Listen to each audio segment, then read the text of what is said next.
안녕하십시오. 이신근입니다. 오늘은 홍성혁 박사님이 쓰신 논문 한 편, 구약 성서의 질병 이해의 중요한 부분을 따서 여러분에게 읽어드리겠습니다. 지금 한국에는 코로나 바이러스가 상당히 진정되는 국면에 접어들었지만 아직도 미국이나 인도, 브라질 같은 다른 나라에는 아직도 확산되는 이 코로나 때문에 온 지구에서 아직도 여러 가지로 고민과 대책을 논의 중이죠. 우리 한국에서도 이제 얼마 전에 이렇게 코로나가 확산됐을 때 기독교인들, 특히 목사님들 중에서는 이 부분에 대해서 하나님의 뜻이라고, 하나님의 심판이라고 설교하시는 분이 많았고, 또 거기에 대해서는 아니다 이렇게 반박하는 사람들도 있었는데, 저의 그 TV에 보면 존 파이퍼에 관한 방송 하나가 나오죠. 이 지향이 질병이 하나님의 심판인가 요에 대한 방송을 해드린 적이 있지만, 어제도 이제 우리나라의 이제 충청권에 그다음에 강원도권에 폭우가 내려서 큰 피해를 입고 또 인명 피해까지 입어서 참 안타까운 형편이 있는데요. 성경은 질병이나 큰 재앙이 일어날 때 이걸 어떻게 믿느냐, 어떻게 해석했느냐라는 얘기가 되겠습니다만은, 오늘 구약 성서에서는 질병을 어떻게 이해했는지에 대하여 홍성혁 박사님이 쓰신 논문을 대신 여러분에게 소개해 드립니다. 홍성혁 박사님은 한국 외국어대학교 서울신학대학교 신학대학원을 졸업하시고 미국의 Graduate Theological Union GTU라는 데서 MA와 PhD 하시고 오래전부터 서울신학대학에서 구약 신학을 가르치시는 교수님이십니다. 일단 많은 분들이, 그리고 이제 많은 목사님들이 그렇게 설교하듯이 구약 성서도 질병을 무엇보다도 죄에 심판으로 본다는 거죠. 구약 성서에서는 흔히 하나님께서 질병을 보내시는 분으로 묘사된다는 겁니다. 하나님께서 질병을 보내시는 것은 죄에 대한 심판의 성격을 지닌다. 질병이 하나님께서 의도하신 원칙에서 벗어난 죄에 대한 심판자라고 보는 것이다. 다시 말하면 하나님께서 질병을 이스라엘 사회의 구성원들에게 이미 밝힌 바 있는 언약의 규정들을 위반한 행위에 대하여 심판할 때 사용하는 도구로 보는 것이다. 이에 전형적인 예가 야훼께서 이미 규정하신 언약의 율법과 규례에 불순종할 때 받을 저주를 언급하고 있는 신명기 28장에 잘 나타난다. 이 구절들이 강조하고 있는 바와 같이 만약 이스라엘 자손들이 야훼께서 미리 규정하여 알려주신 율법을 어기게 되면 그 결과로 야훼의 저주, 하나님의 저주, 즉 질병을 피할 길이 없음을 밝히고 있다. 여기서 우리는 질병이 환자의 죄로 인한 도덕적 타락과 밀접하게 연관되어 있음을 알 수 있다. 질병 개념과 밀접하게 연관되어 있으면서 고대 이스라엘 사회에서 하나님 및 대사회적 관계를 규정하는 또 다른 개념이 있는데, 그것은 곧 부정의 개념이다. 더럽다, 깨끗하지 못하다. 부정도 역시 야훼 하나님과의 일그러진 관계성을 의미하고, 그로 인해 제사에 참여할 수 있는 자격이 제한되기 때문이다. 미리암의 경우에서 보듯이 짜라아트, 악성 피부병에 걸린 사람은 거의 죽은 사람이나 다름이 없다. 이런 레위기에 나타난 부정의 기준에 관한 밀그림의 제안과 연관시켜 생각하면 매우 의미가 있다고 할 것이다.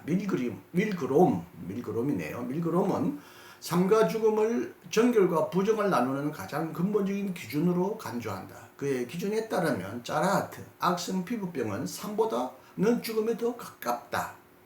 사실 이 병에 걸린 사람은 그의 시체에 나타나는 살이 썩는 현상이 나타난다. 그렇기 때문에 이 병에 걸린 사람은 부정하다고 보는 것이다. 이런 부정 때문에 환자는 제의에 참여하지 못하고 야훼의 임재 앞에 나갈 수도 없는 것이다. 이렇게 볼 때 질병은 개인에게 발생하든 집단이나 나라 전체에 발생하든 죄에 대한 하나님의 진노의 표시요 심판의 도구였음을 알 수 있다. 하나님께서 직접 질병을 보내기도 하시지만 자신의 명령을 수행하는 천사를 통하여 질병을 보내기도 하였다.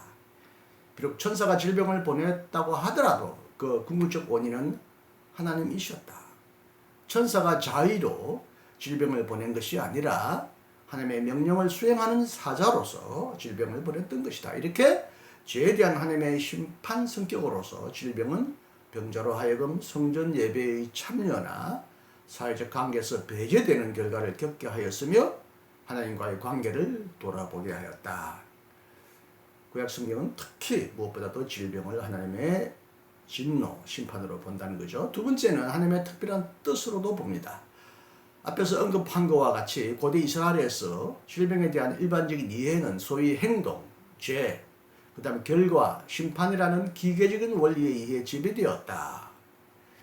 그러나 구약 성서 내에서 질병이 언제나 죄의 결과로 발생하는 것이란 섣부른 가정을 해서는 안 된다. 어떤 경우에는 질병이 죄와 결비되어 있지 않음을 볼 수 있다. 욥기나 전도서뿐만 아니라 시편, 특히 73편이 나 이사야서를 보면 질병이 죄와 무관함을 알 수 있다. 욥은 이상적인 의인으로 칭송받고 있던 사람이고 그로 인해 물질적인 부를 쌓고 많은 자손들을 후손들을 거느리는 축복을 받는다. 그러나 벼랑간 천지 상황에서 감당기 어려운 불행이 그에게 음습한다. 이런 의인에게 그것도 아주 이상적인 의인이라 칭송받는 그에게 일어나서는 안 되는 일이었다. 구약 성서의 전통적인 견해로는 악인의 고통은 전혀 이상할 것이 없으며 그것은 그의 당연한 운명이라고 본다. 그러나 의인의 고통은 불가사의한 문제이다. 불가사의, 생각하기 어렵다. 이해하기 어렵다. 욥 자신도 그렇게 이해한 듯하다. 하나님의 신비스러운 뜻에 의한 병도 그것이 궁극적인 출처는 하나님에게 있다. 비록 욥기의 경우는 사탄이 하나님의 허락 하에 욥을 병으로 치고 있을지라도 그러나 병자의 입장에서는 병에 걸릴 만한 죄와 같은 분명한 원인을 찾지 못해서 번민이 더 크다. 물론 병으로 인하여 사회로부터 배척받는 것은 죄가 원인임이 명백할 때와 대동소이하다. 크게는 같고 차이는 작다. 왜냐하면 타인들은 병이라는 행위의 결과만 놓고 평가하기 때문이다. 그러나 하나님과의 관계는 죄로 인한 경우와는 달리 하나님의 뜻과 계획을 알고자 하는 몸부림으로 더 깊고 친밀한 관계로 발전하게 된다. 욥기 42장 8절 참고하십시오. 병으로 인하여 하나님과의 관계가 더 깊어지게 되는 것이다. 고난의 종과 같이 병으로 이 땅에서 생명을 마감하는 일까지도 인간으로서는 이해가 가지 않지만 하나님의 주권적인 섭리와 계획을 이루는 방편이 되기도 하는 것이다. 세 번째는 초자연적인 존재로 인하여 생기는 질병이 있다는 것입니다. 질병은 악령이나 천사나 사탄 또는 마귀와 같은 초자연적인 존재들에 의해서도 발생할 수 있다.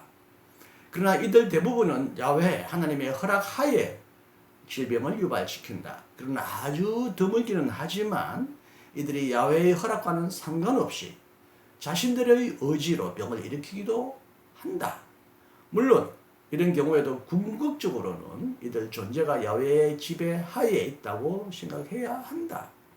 사울왕이 악령에 사로잡히는 사건에 대하여 묘사하고 있는 사무엘상 16장 14절부터 18절을 보면 야훼께서 보낸 악령에 의해 사울왕이 고통스러워하는 모습을 볼 수 있다. 사울왕은 아마도 우울증이나 정신적 영적 질환을 앓고 있었을 가능성이 크다. 그의 질병은 아말렉을 진멸하라는 야훼의 명령에 대한 불순종과 연관되어 있다. 사무엘상 15장부터 16장. 결과적으로 그는 이스라엘의 왕의 자리에서 쫓겨나게 된다. 죄로 말미암은 악령의 역사가 사울의 병과 직접적인 연관을 맺고 있지만 악령 자체는 하나님의 통제하에 놓여져 있는 듯하다. 네 번째, 자연적인 원인도 있다고 합니다. 구약 성서 속에 등장하는 어떤 병들은 하나님이나 악령, 마귀, 천사와 같은 초자연적인 존재에 의한 것이 아니라 자연적인 원인에 의해서도 발생할 수 있다. 이는 다음과 같은 두 가지 사실에 의해 타당성이 입증된다. 첫째, 구약 성서 내에서 병에 대한 어떤 묘사는 병의 원인자에 대한 아무런 시사하는 바가 없다. 둘째, 환자의 병과 죄의 연관성에 대한 언급이 없다. 예를 들면 엘리사와 수넴 여인의 이야기. 왕하 4장 8절에서 37절 열왕기하에서 엘리사에게 베푼 호의에 대한 답례로 그녀에게 허락된 아들이 아무런 이유도 없이 이 여인의 무릎에서 죽게 된다. 뿐만 아니라 이 병이 야훼께로부터 왔는지 아니면 초자연적인 존재로부터 왔는지 아무런 시사하는 설명하는 내용이 없다. 뿐만 아니라 여인의 죄라든지 아니면 아들의 죄라든지 누구의 죄라는 언급도 전혀 없다. 이 여인의 아들을 병들어 죽게 한 병의 출처가 어딘지 왜 병들어 죽게 되었는지에 대한 아무런 시사점이 없다는 것이다. 네 번째, 병자의 사회적 상황을 돌아보게 되었습니다. 우리는 지금까지 구약성서 내에서 질병이 죄로 말미암거나 하나님의 특별한 뜻에 의하여 혹은 특별한 유발 원인이 없는 자연적인 원인에 의하여 병이 발생됨을 보았다. 그런데 이 원인들의 공통점은 비록 그것이 자연적인 원인에 의한 것이라 하더라도 병자나 사회가 하나님과의 관계성 속에서 자신의 병을 인식했다는 점이다. 다시 말하면 고대 이스라엘 사회에서 병은 어떤 형태로든 하나님과의 관계를 규정하는 척도였던 셈이다. 만약 병의 원인이 하나님의 특별한 계획에 의한 것이라면 그것은 야훼와의 건강한 관계를 강화시키기 위한 모종의 메시지로서 이해할 수 있다. 그 좋은 예가 욥의 경우라 하겠다. 그는 극심한 육체적 고통 가운데서 하나님 경외 사상의 본질적인 중요성을 간파해 나간다. 욥기 28장 28절.